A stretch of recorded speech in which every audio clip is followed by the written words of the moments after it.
Hey, what's going on? If you want to get a complete system that makes melting fat easy and is 100% automated, then I want you to go to the link that's on the bottom of your page right now. YouTube doesn't let me make that link clickable, so you're actually gonna have to type it into your browser, or I also put the copy of the link in the description, so you can click on that or type it into your browser. All right. For now, enjoy the video, and after you're done with this video, make sure to go to that link to get a complete fat melting system.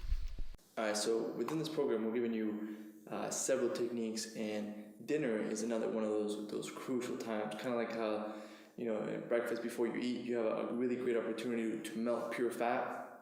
Before bed is another one of those opportunities where you can either mess it up and wake up fatter, and you know really mess up your progress. Wake up not only fatter but tired. If you have a heavy meal with a lot of carbs, your body will actually be processing and digesting so much of of this food during the night. It's going to be using all your resources to break down this food. You're going to wake up fatter, and you're gonna wake up feeling tired. So this concept, and when you follow the simple steps we're going to give you in this video, you'll not only have a great opportunity to wake up and melt pure body fat, because while you're sleeping, you're actually your body's repairing and taking all the garbage out and cleansing everything and just recharging you for the day. You're going to be able to melt pure fat, but you're also more importantly going to wake up with a lot more energy when you follow these rules, and when you use this the 12-hour rule that Jason's going to talk about in just a moment. You'll be able to wake up feeling refreshed, energized, and you'll step on the scale, be lighter if it's time to weigh yourself. So let me get this straight. They're gonna sleep better. Yes. They're gonna wake up with more energy. They're gonna sleep and burn fat at the same time, and then their morning ritual is gonna burn fat even better before the breakfast. Those four things are gonna happen with this dinner and 12-hour rule technique. Yeah, it's again going into just making sure. Yeah, it's the same thing we keep talking about, which is all these techniques are going to stack together. These are all techniques that require a little amount of willpower. You keep stacking them on top of each other, and they have a really synergistic and exponential effect to melt pure body fat. I don't know if you're familiar with the 80-20 rule, the Pareto principle, stating that 20% of the actions you do give you 80% of the results, right? So it's you probably wear 20% of your clothes 80% of the time. 20% of the salespeople make 80% of the sales for companies, and this guy did research, and the 80-20 rule spans in all kinds of areas in your life. This before bed is one of those 20% that give you the most benefit. So instead of being one of those people at the gym where you're sweating bullets and you're going really hard and being a cardio bunny and exerting your energy and giving your all, instead, be strategic and use this time before bed to really wake up feeling lighter and feeling better. So we're going to go over now the simple meals that we recommend and the simple rules that we recommend before going to bed. Number one is you really before bed you want to tone down the amount of carbs that you eat. I'm sure you might have heard this rule before, but we really want to emphasize it. And how many carbs do you think they should have before bed? Approximately. If you're gonna have carbs before bed, I recommend somewhere around 20. But there's two angles you can take this. You can take the more drastic angle where you're gonna do no carbs as far as sweet potato, none of those kind of things, and you're just gonna do protein and veggies, and the veggies is where you're gonna get your carbs from. And this is advanced and a little like a streamlined approach to burning fat a little faster. But if you want to take it a little easier, you can eat carbs as well. We don't ever say you can't do that, but you want to keep it on a lower side of the carbs for the night, and during the day is when you're eating the majority of your carbs. And again, like we're always reiterating, we want to steer clear from processed foods. I mean, with all our meals, all our snacks, we want to stay as true to unprocessed, fresh foods. That are part of the foods that are refrigerated and that will go bad. The quicker the food goes bad, the better. And we don't want to be taking things out of plastic wrappers to eat them for dinner or lunch or even breakfast if we don't have to. Yeah, and staying away from processed foods goes back to what I was saying earlier, where if you eat processed foods before bed, you're going to spend the majority of your time, trying to break that food down while you're sleeping, and you're actually going to wake up tired. So it's very important. This is another one of those critical moments where if you're going to have processed foods, have it early in the day. Obviously, ideally, you don't have anything. If you're bending with the processed food, that's fine. But ideally, you want to, before bed is one of those very critical moments that you want to be as perfect as possible. And again, with the tired issue about waking up tired, is your body usually runs on cycles. Your whole body, your organs, different muscles, everything. Your body runs on cycles. So your digestive tract runs on a cycle. When you're more active with your eating, which is throughout the day, through breakfast or dinner, your digestive tract is more efficient. So that's one of the reasons why when you go to sleep and you pack your body with processed foods, which processed foods are a lot harder to digest, that you're not digesting them, your body's working really hard to break these things down because your digestive tract is not running properly. It's like a bunch of tongue twisters going on here.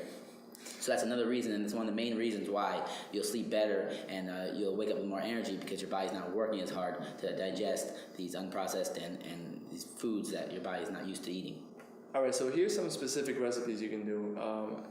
During the dinner time, we want to stick with the lean proteins as well as the healthy fats. Something like a fish with avocado and some veggies, whether it's broccoli, asparagus, maybe a little coleslaw.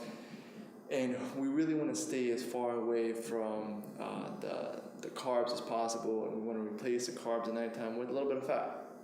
Hey, what's going on? If you're enjoying the video so far, do me a huge favor and click on the like button below. You'll get your good deed for the day out of the way. It helps me out a lot. Also, go ahead and subscribe and leave a comment. Something as simple as good video or I enjoyed the video. It really helps me out with YouTube. Alright, here's the rest of the video. We can eat things like, for carbs, we can eat things like sweet potatoes. For fats, we can do things like coconut oil, we can do avocado. What other fats you got there? We got olive oil, we got a little bit of almond butter maybe. We got... You can do nuts. Obviously all the nuts come from walnuts. That's where the coconut oil and almond butter comes from. But basically with the fats, just like we'll tap into the fats a little bit. Fats are not bad at all. They're actually really good for you. Your brain runs off pure fat, which is lipids. But fats, there's two different types of fats, and we want to stay away from one, and we want to be on the other one. And things like like how avocado is packed with fat, that's good fat, and we want to be on that. Sometimes I'll hear people like, no, you don't want to eat avocado, it has loads and loads of fat, but it's really healthy fat. Again, if you eat 3 avocados a day, it's too much. Everything in moderation, it's bad for you. But the fats that are in candy bars and processed foods, those are not good fats, and those are not doing anything for us except stacking on our our rolls on the side of our stomach. All right. Yeah. So good fat and bad fat, big distinguish. We gotta make sure we distinguish those two things, and make sure we are eating the good fats because they're good for us. They help us run better. They help our body process food and work as a better machine to eventually get lean and get that automatic 6-pack. All right, so I know that before bed is one of those moments where some people use food before bed as kind of a sleeping pill. So they eat a lot, and then it'll actually put them to sleep. So if this is you, it's good to find certain foods that put you to sleep. Okay, if I'm having one of those moments, usually I can go to sleep no problem. But if I'm having one of those nights where I'm just tossing and turning, you need to have a real, healthy snack, something 100 to 150 calories, where you can just eat it, kind of, get your stomach to calm down and go to sleep. So have that emergency snack so you don't, wake up in the middle of the night and just, stuff a bunch of food in your mouth. For me, if I have one of those nights I can't sleep, I have a little bit of yogurt with a banana or half a banana, depending on what it is. Again, I get satisfied. It's just something to stop my stomach from rumbling, and I go back to sleep, and I wake up feeling great, just fine with that little snack. And remember also that after dinner is a snack time. So dinner you're eating really clean, and as well with the snack you're going to eat good as well. And then after that you're getting to our 12-hour rule. And the 12-hour rule is just going to work like we keep on saying. It's going to work synergistically with everything else. It's going to help you burn fat throughout the night.